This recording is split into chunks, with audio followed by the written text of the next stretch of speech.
Hello everyone, this is Steven from the Even Steven channel. Today's my first look slash first impressions of the Smith & Wesson model 1854. So first and foremost, I want to acknowledge Smith & Wesson putting this firearm in a decent box. Not even a great box, just a decent box. This is a relatively expensive firearm. It MSRP for $1,279. And I've seen a lot of manufacturers put relatively expensive guns in relatively cheap boxes. So even though this is a cardboard box, it's actually a very durable cardboard box. And I just wanted to point out, it's a nice box. So we got Smith & Wesson model 1854. Model 1854 again. What do we got going on here? Let's see. Smith & Wesson. Not a whole lot going on. Oh, Smith & Wesson here. I've watched like 4 or 5 different videos on the Smith & Wesson model 1854, and this is the only time my video is the only time I've seen anyone show what the box looks like, what comes with the box. So I don't know. Thought it was worth showing. So this is actually more important. So we got the serial number, SKU number, Smith & Wesson 44 Magnum. So this is a 44 Magnum lever action rifle, stainless steel synthetic. It can also come, I think, blued and wood. Model 1854, 44 Magnum rifle. The barrel is 19.25 inches long.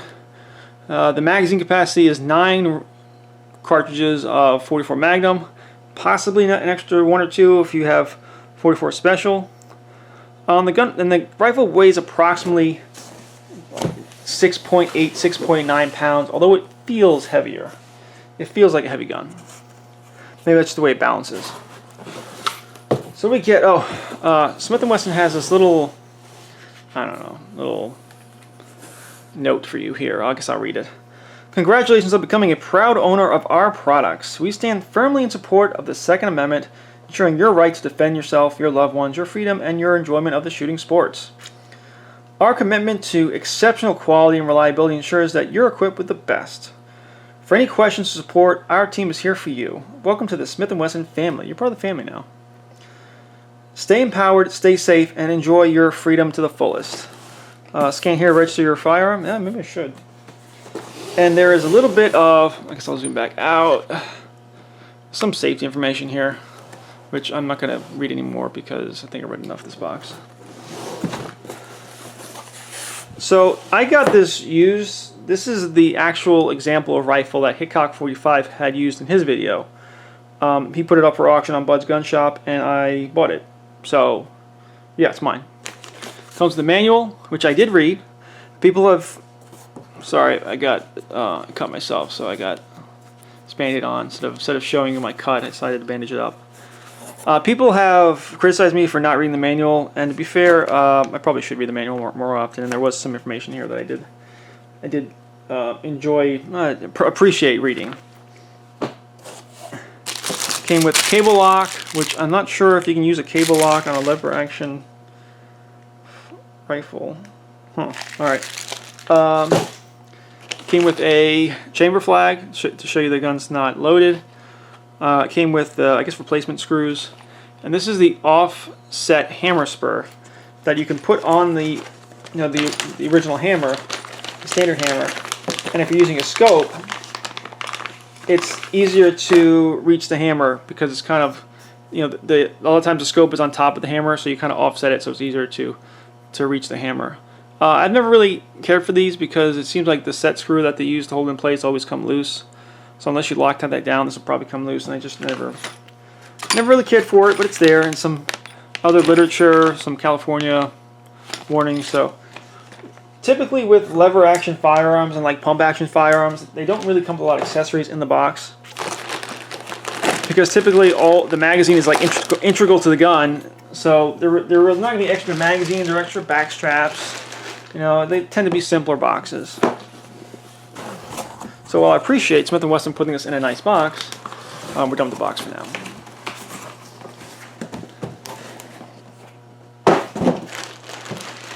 Let's see, got the rifle here. Finally got the actual rifle.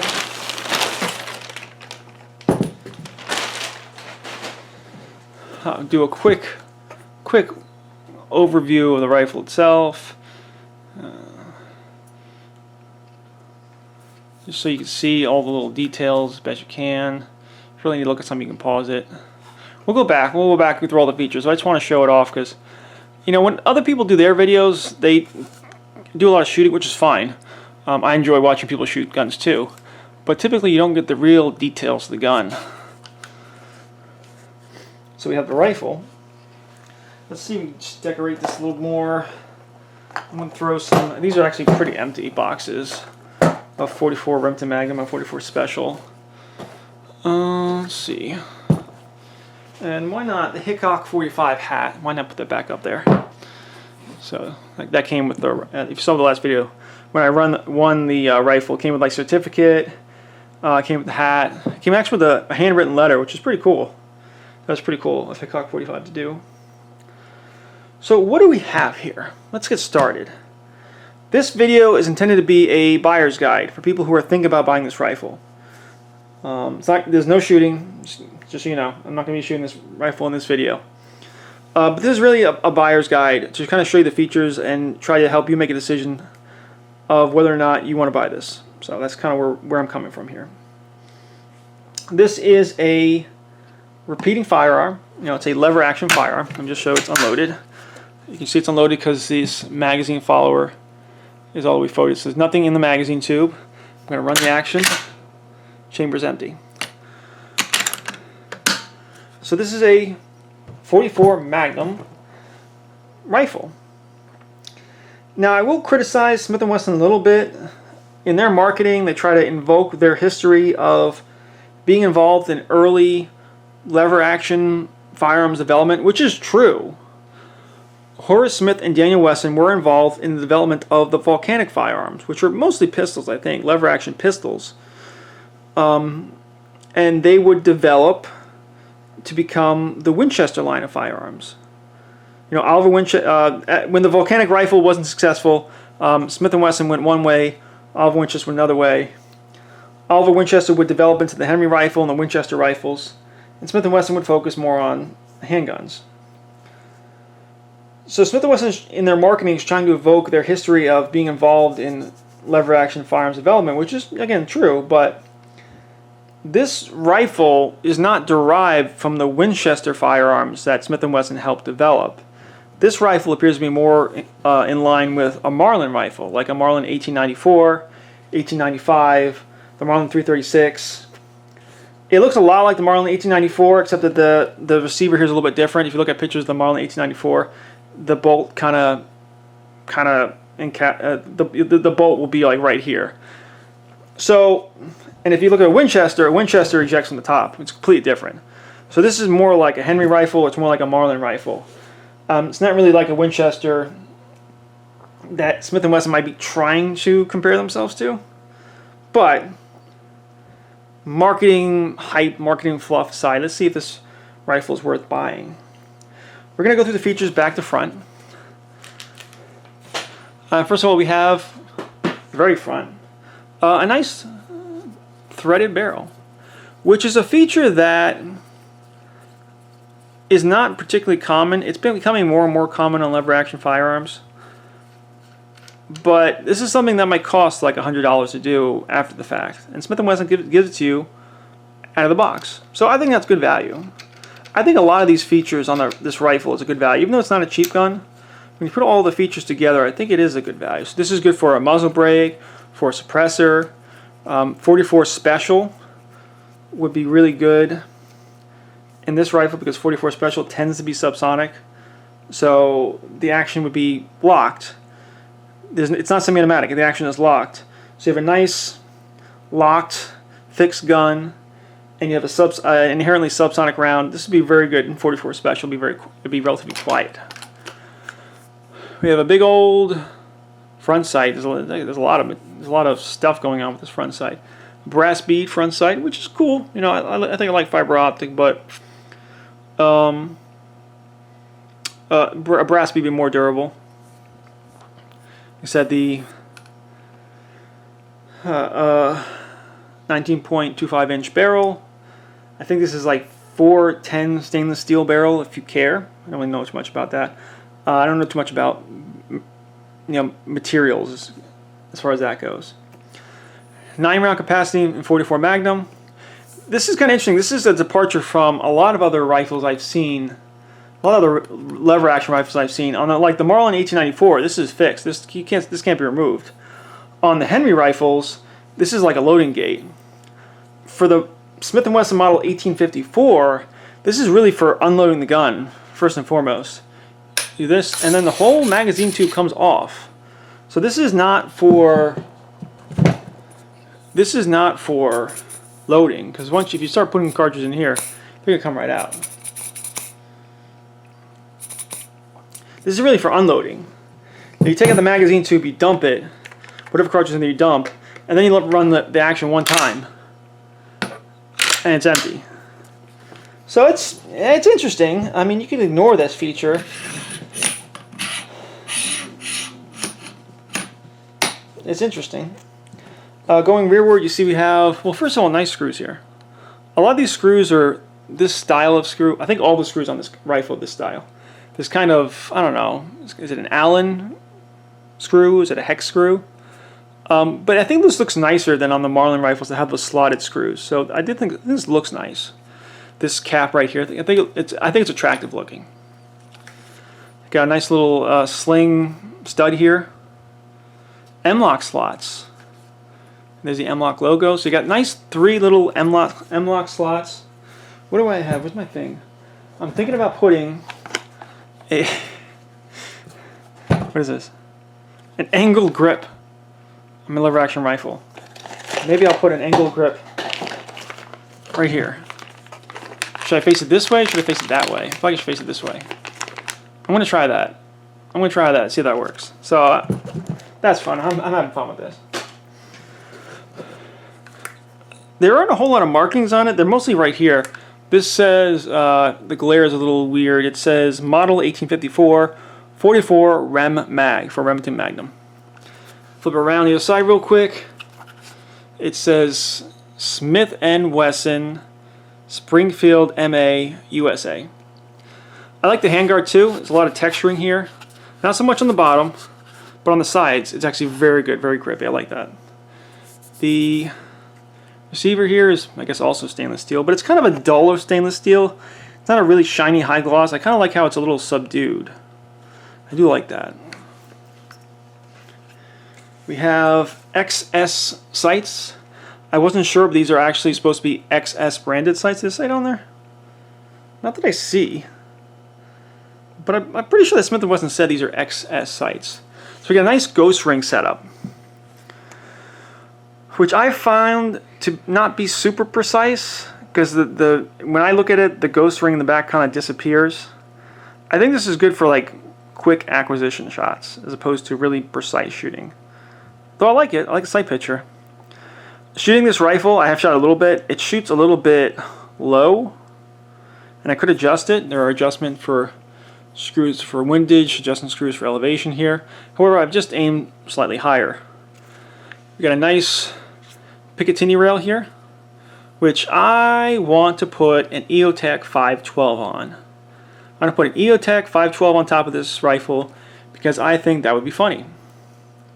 I think that'd be funny. Got a loading gate. Let me see. I think I have some dummy cartridges. Let me get a couple of dummy cartridges over here.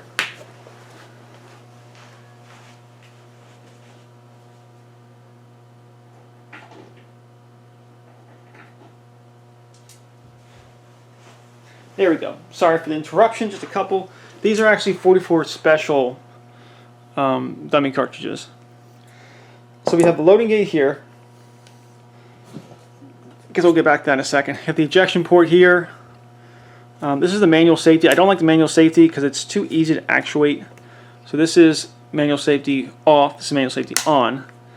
If you pull the trigger with the manual safety on, it physically blocks the hammer. See how it's slightly back? Whereas the manual safety off goes all the way.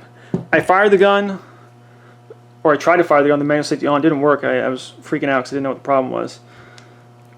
So this is definitely something that Marlin introduced on their rifles. I guess Smith & Wesson is keeping it. Some people will actually have this removed from their firearm, and I'm considering doing that. This hammer is I'm not sure about this profile. Looks like a cast part, but all right. The trigger itself is actually a little weird. People talk about how it's this flat trigger, and it's cool, but it kind of just flops around. Is that a big deal? No, but I don't want my trigger flopping around. I don't know what that is. Nice big loop. The action of the gun is pretty smooth, although it's been shot a little bit by me and a little bit by Hickok 45. Seems pretty smooth, actually. Let me do it with the hammer back, hammer forward, I guess. Yeah, pretty smooth. Again, nice texturing on this semi-pistol grip here. The Smith & Wesson logo.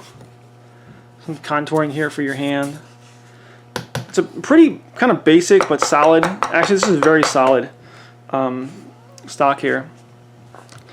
Another sling stud, some recoil pad in the back. I really like the features. Oh, before I forget, the trigger is, I think the trigger is perfectly fine. I don't think it's like match grade by any means. I just think it's okay. Actually, that could be a little, it wouldn't hurt if that was a little bit lighter. But I really like the feature set this gun comes with. It kind of has everything that I want. It has a threaded barrel, in case you want to put a threaded muzzle breaker or suppressor on here. Nice sights from the factory. Has a Picatinny rail, M-LOK slots.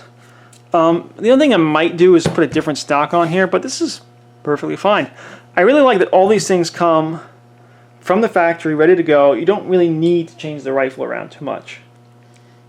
You don't really need the aluminum handguard. You don't really need the new skeletonized buttstock. It's perfectly good the way it is.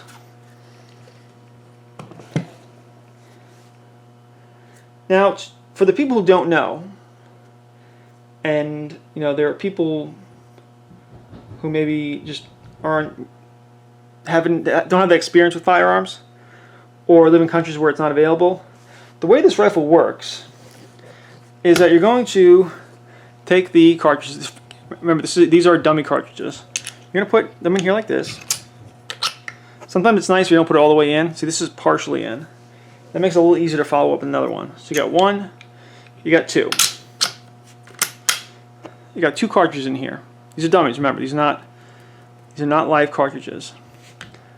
And the safety's off. So if I pull the trigger right now, if I pull the hammer back, pull the trigger, it doesn't do anything. It would not fire. What you have to do is you have to run the lever forward. What that's going to do is going to take a cartridge from the magazine tube, and it's hard to see, but the cartridge came up here, and it's just below this. You can't see it, just below here. And then when I pull the lever back, there you go, there you go. Doing it slowly is going to mess this up. Now you can fire. Now when you close the lever, you prep the next cartridge and the bolts all the way forward with the cartridge in the chamber. Now you pull the trigger. Gun fires. Pulling the trigger again doesn't do anything. You got to again run the lever forward. Throw out the old spent cartridge. Let me get that back. It's going to throw out the old spent cartridge, and it's going to do it all again until, you know, you're kind of out. Bang, throw the cartridge out. Now you can just kind of throw it in there. It will work, just kind of throw it in there. It will work. Oh, didn't really exact that time though.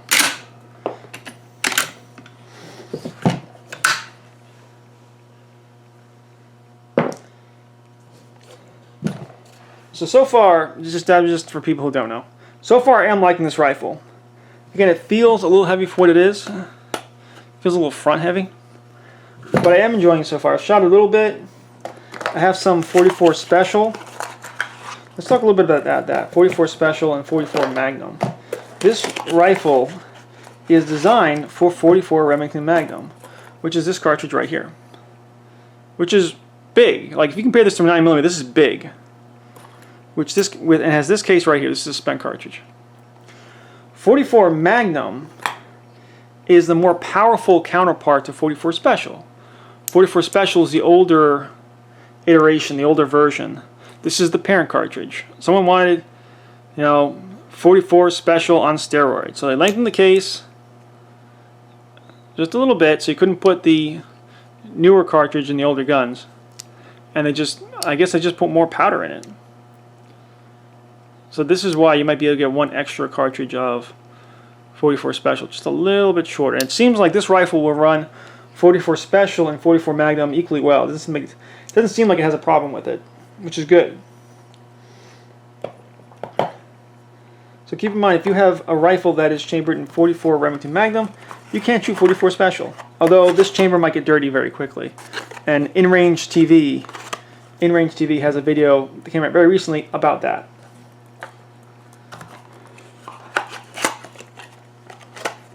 Let's see. I do want to pull out the manual. There's a couple of things in the manual that I want to... I think I wrote notes down. I don't have my notes with me.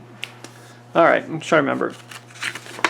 So, read the manual. In the past, I've been a little bit casual on that, but you should read the manual. And this is some important stuff here. So Smith & Wesson says, do not use plus P or plus P plus ammo. Don't do that. So you know.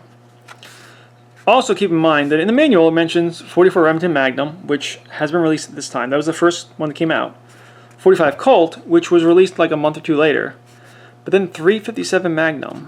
357 Magnum is mentioned in the manual, which means that it's coming. If you want that version, and I understand, I prefer that version as well. If you want 357 Magnum, that should be coming on the way. It's in the manual. I think it's just a matter of time. They also mention here specifically that if you have a firearm in 44 Remington Magnum or 357 Magnum, you can also shoot 44 Special, 38 Special. It says 38 Smith & Wesson Special. Most people just recognize that as 38 Special. 38 Special, 38 Smith & Wesson Special are the same thing. 44 Special, 44 Smith & Wesson Special are the same thing. Smith & Wesson also just wants you to know not to short stroke the gun and to briskly cycle it with force. They want you to mean it when you run the action. Let's see, I don't think there's anything super important. Unloading it. Read the manual. Oh, disassembly.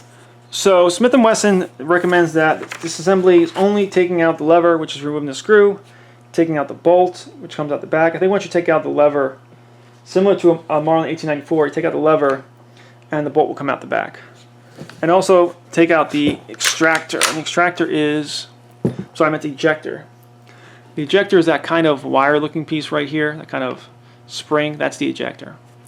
Smith & Wesson says you can take out the lever, take out the bolt, take out the ejector, and that's it. Don't mess around with it. Don't mess around with anything else. Don't mess around with the loading gate and other stuff. Just no.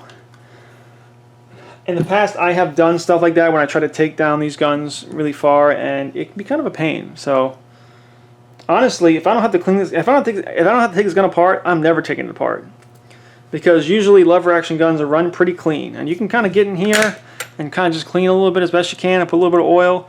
Get some Q-tips, get some paper towels, clean here as best you can, put a little bit of oil in there, and be done. I personally don't want to take this gun apart. So far I'm liking the gun. I've taken it to the range one time so far, so I don't want to give my final word on the gun. I've shot 44 Special, so this is 44 Smith & Wesson Special.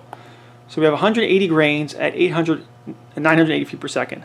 And these numbers, these velocities, are probably out of 4 or 6 inch revolvers. So in a rifle that has a longer barrel and more time for the powder to burn, you should be getting a higher velocity than what's posted here. Shooting 44 Smith & Wesson Special, this gun feels like a pistol caliber carbine. It feels kind of like more how you would expect. Shooting this load, 240 grains, going 1497 feet per second, and in a rifle, it might be close to 1800 feet per second. When I shoot this, it feels like a pistol caliber carbine. When I shoot this, it feels like a rifle. And that was more recoil than I was expecting, I gotta be honest. shooting the the full-powered 44 Remington Magnum had some kick to it. Whew. Maybe it's been a while. Maybe I was used to firing like 5.56 rifles, but wow, 44 Magnum in a rifle had a lot more kick than I was expecting. I don't know what to say.